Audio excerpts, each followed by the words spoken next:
Marea. Tiene la palabra Jaume Moya. Muchas gracias, señora presidenta. Buenas tardes, señor ministro. Empezaremos, como no, agradeciendo su comparecencia ante esta comisión y también felicitándole por la renovación de su puesto en una responsabilidad, en una materia tan importante y a la vez tan delicada, especialmente en los tiempos que corren, como es velar por la igualdad de todos los ciudadanos ante la ley y por la tutela judicial efectiva de sus derechos, tutela que se ejercerá desde los tribunales, que son la justa compensación imprescindible y democrática, especialmente en un contexto actual donde la injusticia económica y el desequilibrio social, por desgracia, son norma imperante. Voy a empezar la intervención retomando un punto que dejamos en el tintero en la pasada comparecencia del entonces candidato a ocupar la Fiscalía General del Estado. Y así le pudimos expresar directamente al señor Maza que nosotros cuestionábamos su idoneidad para el cargo. En ningún momento cuestionábamos sus méritos, eran objetivamente comprobables a través de su espectacular currículum. Sin embargo, ciertas actividades profesionales que desarrolló durante el ejercicio de la magistratura, cierto ejercicio profesional más allá de la magistratura, podían suponer, o al menos daban cierta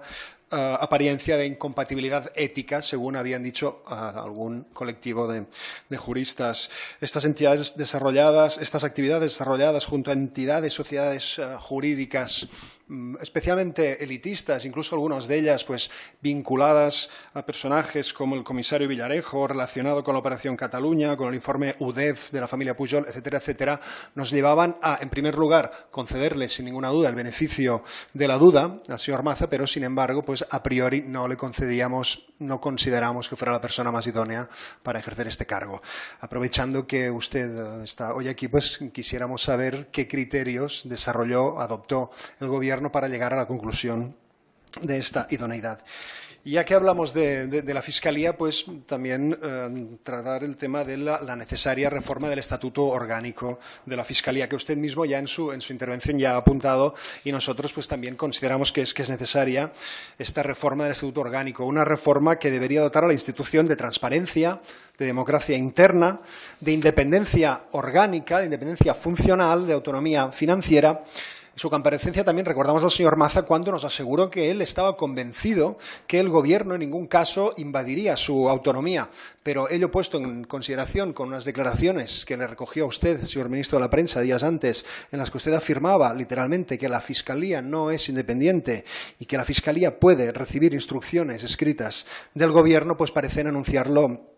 lo contrario. Por lo tanto, señor ministro, usted en su intervención hablaba de autonomía de la Fiscalía. Nosotros defendemos la independencia. Quisiera saber, pues, hasta qué punto de autonomía concede usted a la Fiscalía. Y ello no es algo baladí, ello es algo importante, puesto que en función de este nivel de independencia que conciban desde el Gobierno, pues tendrá o no tendrá nuestro apoyo en una de las medidas estrella que usted nos ha venido a presentar hoy, que es la reforma del proceso penal. Tampoco sé hasta qué punto le interesa nuestra opinión, puesto que también hace unos días leí en el periódico que en el diario El País unas declaraciones de usted en las que decía que sí, que estaba iniciando este proyecto de reforma de ley de enjuiciamiento criminal y que lo estaba negociando con el Partido Socialista y con Ciudadanos. Bueno, al menos nosotros vamos a hacerle saber nuestra opinión y si usted la quiere recoger, pues bueno, mejor. Y ya que hablamos tanto de consenso, pues tome nota de nuestro criterio, que además acabo de ver que tampoco es muy diferente del criterio que acaba de exponer desde Ciudadanos. Si esta ley de enjuiciamiento criminal tiene intención de conceder la instrucción y la dirección de las investigaciones penales a la Fiscalía, ¿cómo se conjuga con el concepto de esta Fiscalía no independiente, de esta Fiscalía sometida a las instrucciones del Gobierno? Consideramos que es una quiebra en la separación de poderes y no vemos, incluso albergamos ciertas sospechas de hasta qué punto la Fiscalía va a promover acciones en asuntos que puedan presumirse como perjudiciales a los intereses del Gobierno. Y ya que hablamos de reformas, pues también quisiéramos hacer un repaso de una serie de reformas que nos dejó en su legado el exministro, el ministro Gallardón, y que nos tiene francamente preocupados y que confiamos que podamos reformar y en muchos casos de ellos incluso derogar. Ley de tasas judiciales. compañeros y compañeras que me han precedido en el uso de la palabra pues han coincidido con nosotros en esta crítica a la ley de tasas judiciales. Una ley de tasas, como bien sabe, ha ido siendo moldeada, ha ido siendo rebajada, en primer lugar por disposiciones legislativas y después finalmente por la reciente sentencia del Tribunal Constitucional. Sin embargo, a día de hoy, como sabe, tenemos todavía vigente esta ley de tasas que mantiene todavía su carga sobre las pequeñas y medianas empresas y también sobre las entidades sin ánimo de lucro. Es decir, están trazando una justicia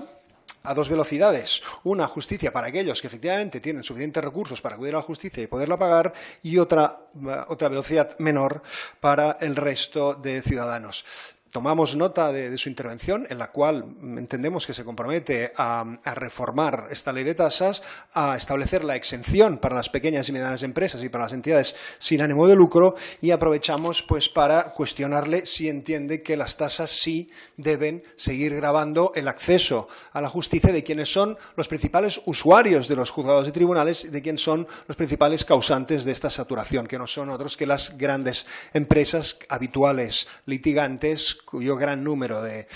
pleitos pues acaban causando buena parte de esta saturación. Entendemos que las tasas deberían seguir gravando a estas empresas, a estas grandes empresas. Quisiéramos saber su criterio. Y recordar también, como se ha mencionado anteriormente, el literal del preámbulo de la ley de tasas, que dice que la tasa aportará unos mayores recursos que permitirán una mejora en la financiación del sistema judicial y, en particular, de la asistencia jurídica gratuita. Nos dicen los estudios recientes que desde la entrada en vigor de las tasas, el gasto de inversión por el Estado se ha reducido en más de 43 millones de euros en el campo de la justicia. Y ello también, en buena parte, ha pesado en perjuicio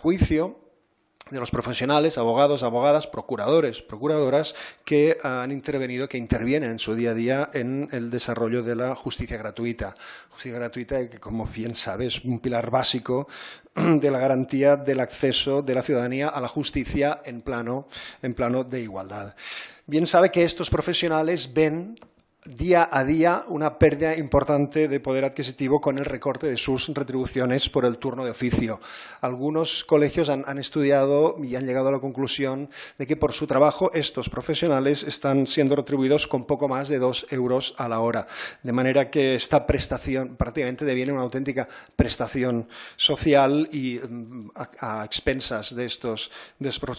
profesionales, los cuales pues cada vez ven menos incentivada, más allá del sentimiento de solidaridad, incluso de filantropía, de su participación dentro del turno de oficio. De manera que reconozcamos los conocimientos, reconozcamos el tiempo invertido por estos profesionales, reconozcamos su pericia y su asistencia a la ciudadanía en ámbitos tan sensibles como la defensa del derecho al trabajo, a la integridad física, a la integridad psíquica, a la defensa de las víctimas, los derechos de la vivienda, etcétera, etcétera, y establezcamos de una vez por todas una retribución como mínimo digna y pronta, como sí que usted ha dicho en su intervención, digna y pronta. Pongamos negro sobre blanco, hagámoslo realidad. Y también otro tema que también ha sido reiteradamente referido, el sistema LexNet. El sistema LexNet de notificaciones, que bajo el buen propósito de la justicia con papel cero, en la práctica ha venido en muchas ocasiones a duplicar los trámites. Y los profesionales, las profesionales de las togas, del ámbito de las togas, sabemos y sufrimos de nuestras propias carnes lo que es el trámite a menudo del LexNet, de tener que presentar telemáticamente y después tener que imprimir y volverlo a presentar también con aquel sello de tinta que usted refería y que hoy en día está presente en todos y cada uno de los juzgados. Y además también nos preocupa especialmente el sistema LexNet, en tanto en cuanto supone que los datos sensibles que son tratados desde el sistema LexNet estén bajo la custodia del Ministerio de Justicia y no dentro del Poder Judicial, lo que es otro ataque a esta independencia del Poder Judicial, incluso también un incumplimiento de las previsiones de la Ley Orgánica de Protección de Datos. Y hablaba usted también de la colaboración con las comunidades autónomas. Decía usted de implantar el sistema actual del Ministerio en las comunidades autónomas sin competencias transferidas en materia de justicia. Sabe bien que sí que hay comunidades autónomas con esta competencia transferida que están respondiendo de manera muy solvente a esta voluntad de trabajo telemático, de comunicaciones telemáticas. Más allá de implantar el modelo del Ministerio en las comunidades sin esas transferencias, ¿cómo piensa llevar a cabo el encaje con los sistemas que ya están funcionando en comunidades autónomas? Confiemos que apueste por una eficiencia dentro de este modelo competencial complejo y no por una imposición en perjuicio de las comunidades que han realizado, y con suficiente éxito, su trabajo de digitalización de la justicia. Pero más allá del ámbito de los profesionales, la deriva de la justicia carga especialmente sobre la ciudadanía, que en realidad es la última destinataria del servicio público y que vemos cada vez más alejada de aquella necesaria tutela judicial que juzgados y tribunales deberían salvaguardar. Ha hablado usted, señor ministro, de la reforma del registro civil. Sabe bien cómo introdujo su proyecto de reforma su antecesor, de nuevo el exministro Gallardón, en el cual proponía que la cesión de la gestión de los registros fuera a parar a manos de los registradores.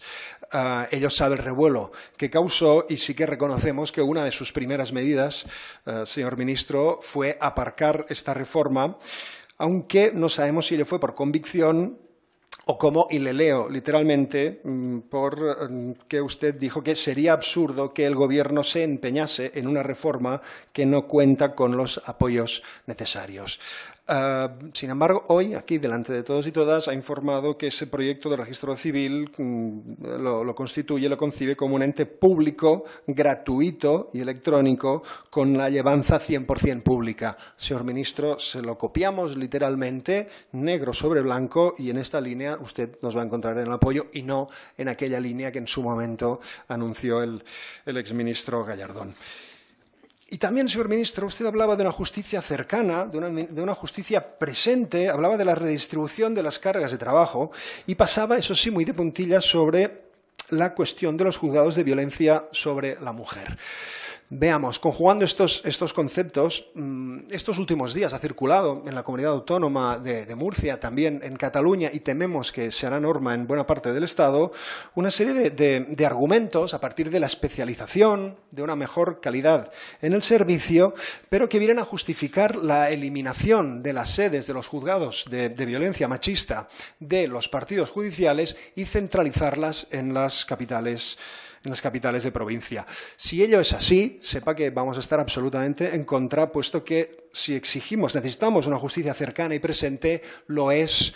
de manera profundamente necesaria en los asuntos de protección sobre las víctimas, especialmente sobre las víctimas de violencia machista. Sabe bien, como lo sabemos nosotros y es público y notorio, que solo 1 de cada 5 víctimas de violencia machista acuden a los tribunales. Planteémonos ahora esta deslocalización de los juzgados de violencia sobre la mujer, alejemos estos juzgados a más de 1 hora, en muchos casos, a más de 1 hora del domicilio de la víctima. Consideremos que muy a menudo también la víctima son mujeres con responsabilidades familiares no compartidas, con empleos precarios, con dificultades de movilidad, y el único resultado que tendremos es el desamparo de las víctimas y la impunidad de los agresores. De manera que este es un tema especialmente sensible y si apostamos por una justicia cercana y presente, este es un asunto que lo tenemos que tener muy, muy claro, puesto que no podemos poner en el mismo rasero lo que es la justicia en asuntos de violencia machista o la justicia en los campos contencioso administrativo, mercantil, civil, etcétera. Y también hemos echado a faltar en su intervención que nos hable de la situación de los extranjeros ingresados en los CIES. Mientras tengamos un sistema que sigue apostando por el internamiento de los inmigrantes, medida en la que ya sabe que nuestro grupo confederal se opone, pero si a día de hoy los extranjeros en situación irregular siguen siendo ingresados en los CIES, es imprescindible realizar una inversión económica adecuada que dignifique la vida de las personas internas. Afortunadamente, ser extranjero en una situación irregular no es ningún delito y, sin embargo, las personas ingresadas en los CIES son privadas de los derechos fundamentales y sociales más esenciales y se encuentran en una preocupante e indigna situación de hacinamiento, irregular asistencia sanitaria y jurídica, falta de información, nula existencia de políticas sociales, de políticas educativas, etcétera, etcétera. Ello exige una respuesta urgente, señor ministro. Nosotros proponemos acabar con las expulsiones en caliente, avanzar hacia un sistema alternativo al ingreso en los CIES, pero mientras tanto adaptar las circunstancias de privación de libertad a los derechos reconocidos en la Constitución y en las normas internacionales.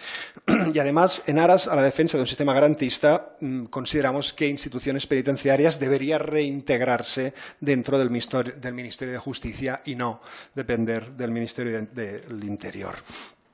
Y también en una materia fronteriza entre Interior y Justicia, también quisiéramos hablarle de la Ley de Seguridad Ciudadana. Y ello no es baladí, puesto que recogemos también unas declaraciones de usted al lado del ya exministro, señor Fernández Díaz, en la que usted aseguraba que la Ley de Seguridad Ciudadana no solo no limita derechos y libertades, sino que las refuerza.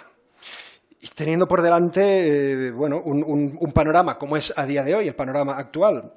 en la que aquel rodillo de la mayoría absoluta del Partido Popular, pues afortunadamente, queda lejos, pues estamos convencidos que la nueva aritmética parlamentaria, sumada a la voluntad de consenso, a la voluntad de diálogo, pues va a acabar con esta Ley de Seguridad Ciudadana que muchos y muchas denominamos, no sin falta de fundamento, Ley Mordaza, y que sumada también a la reforma del artículo 315.3 del Código Penal, pues mire, sencillamente a día de hoy tenemos en la cárcel más de 300 personas, hombres, mujeres, sindicalistas, activistas, manifestantes que están privados de su libertad a partir de estas reformas que nosotros, ya le digo, estamos absolutamente en contra. Y también dentro de este sistema, pues también es hora de expulsar definitivamente de nuestro ordenamiento la cadena perpetua revisable, que no es más, como ya hemos referido en Comisión de Justicia cuando hemos tratado este asunto, que un mecanismo, sencillamente un mecanismo de revanchismo social y de populismo punitivo que nos aleja de los objetivos, de los auténticos objetivos de reeducación y de reinserción que deberían velar en nuestro sistema penitenciario. Y bien, ha hablado también de la lucha por la honestidad política, de la lucha contra la corrupción. Ciertamente, a ver,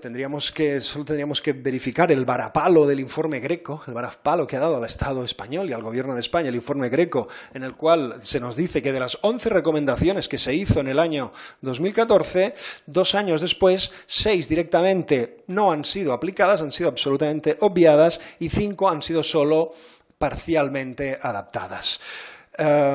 Es fundamental una reforma en el camino de la lucha por la honestidad política y contra la corrupción. Y en esta lucha también uno de los principales pasos que nosotros defendemos, y también veo que no somos los únicos en defender, es la reforma también del artículo 324 de la Ley de Enjuiciamiento Criminal. Con una justicia como es a día de hoy faltada de la correspondiente dotación de medios, establecer esta ley de plazos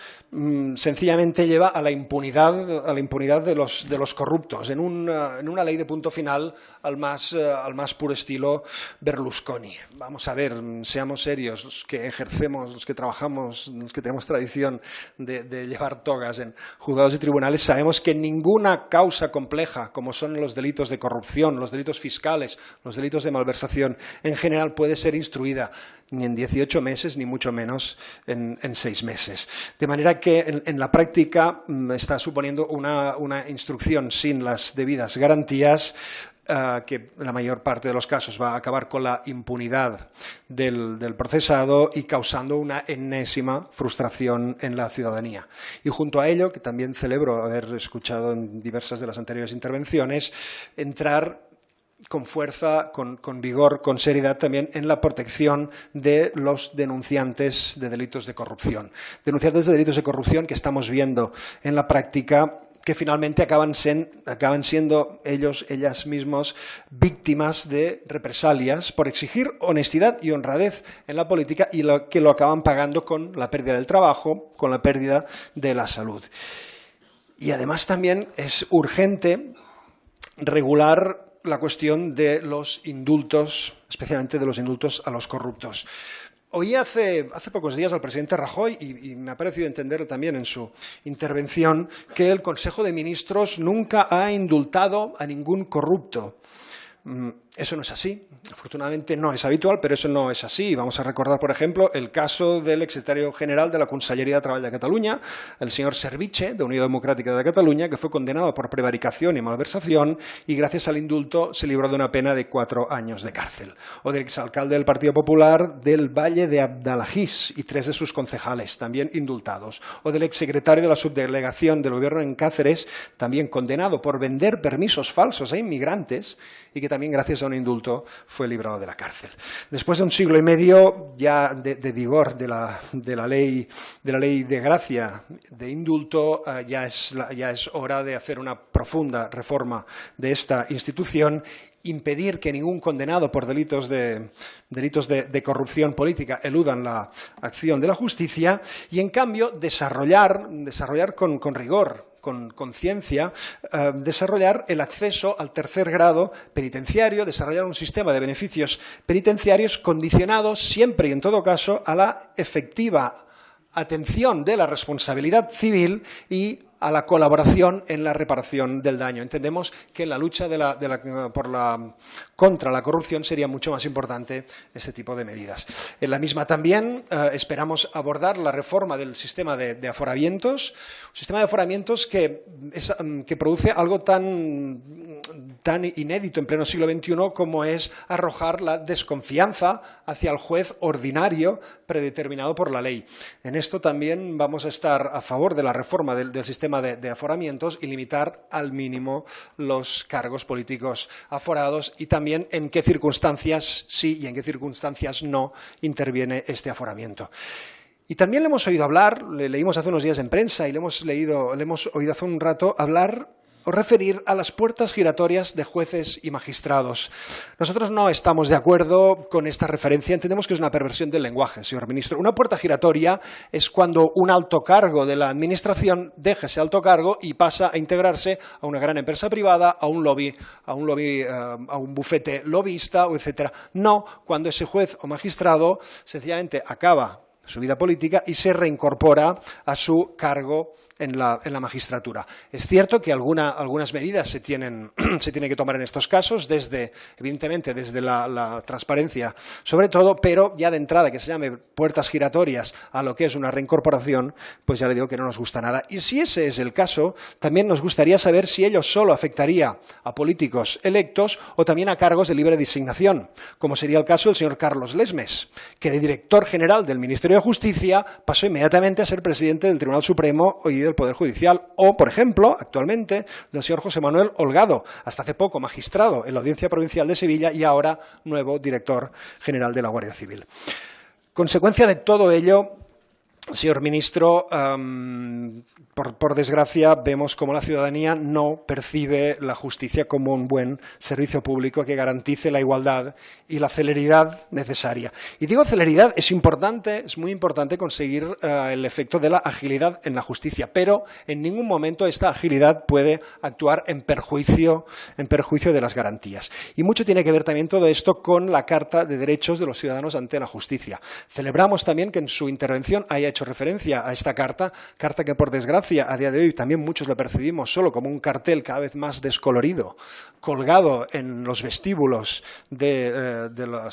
los tribunales de justicia, pero que sí que reúne una serie de derechos fundamentales del justiciable ante los tribunales y que deberían ser recogidos con rango legal. Y en el mismo sentido también se deberían potenciar las oficinas de atención al ciudadano y conseguir una adecuada dotación de las oficinas de atención a la víctima. Trabajemos por una justicia próxima, amable, inteligible y en la que también, como han dicho quienes me han precedido en el uso de la palabra, una justicia en la cual sea el administrado el que ejerza su derecho de opción lingüística. nosotros insistimos también en la importancia de que el conocimiento de las lenguas propias, las comunidades autónomas que tienen más de una lengua oficial, sea un requisito. Los conceptos de mérito ya hemos visto que no han conseguido su éxito. En Cataluña, que es una de las comunidades donde la lengua propia tiene mayor uso en los tribunales, las últimas estadísticas nos reflejan solo un 8% de sentencias en catalán. De manera que cambiemos el sistema y empecemos a apostar ya por el requisito. También tratemos que la justicia dé un trato lo más humano y atento a la ciudadanía y que sea una justicia dotada de medios materiales y métodos personales, con una ratio proporcional entre jueces y ciudadanos, pero también una ratio proporcional de letrados de la Administración de Justicia y funcionarios en general respecto a los ciudadanos. Y hablaba usted, y lo celebramos, de desjudicializar la política. Pues hablando de este concepto, lo que nos viene a la mente es la llamada cuestión catalana, que sabemos que es una de las principales preocupaciones de su gobierno. Y pensamos en todo lo que ha acaecido desde aquel ya lejano 9 de noviembre del 2014, en la que precisamente esta judicialización de la política pues prácticamente es como un caballo desbocado que avanza a toda velocidad hacia un muro. Todos los conflictos que se han experimentado dentro de la Fiscalía catalana, que en un primer momento pasó a no considerar que aquel proceso participativo del 9N fuera un delito, ni que las personas responsables de su organización merecieran un castigo penal, después pasó, como bien sabe, a la presentación de una querella contra el president Mas, la vicepresidenta Ortega y la consellera d'Educació, señora Rigau.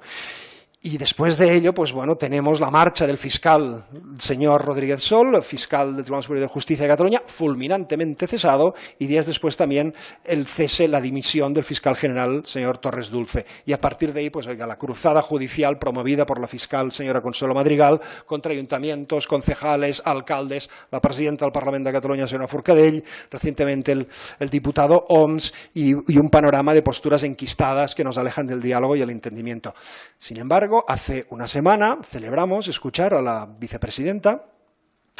hace justo unos 10 días, que manifestaba el inicio de una etapa de diálogo con Cataluña. Lo celebramos y quisiéramos saber si esa etapa de diálogo se traducirá en la retirada de las querellas y devolver al plano político lo que hoy en día se está cociendo entre togas y puñetas. Bien, señor ministro, nos ha tocado vivir un tiempo, como he dicho anteriormente, en la que se han acabado las mayorías absolutas. Nuestro grupo, las mujeres y los hombres de Unidos Podemos, en Comú Podem y en Marea,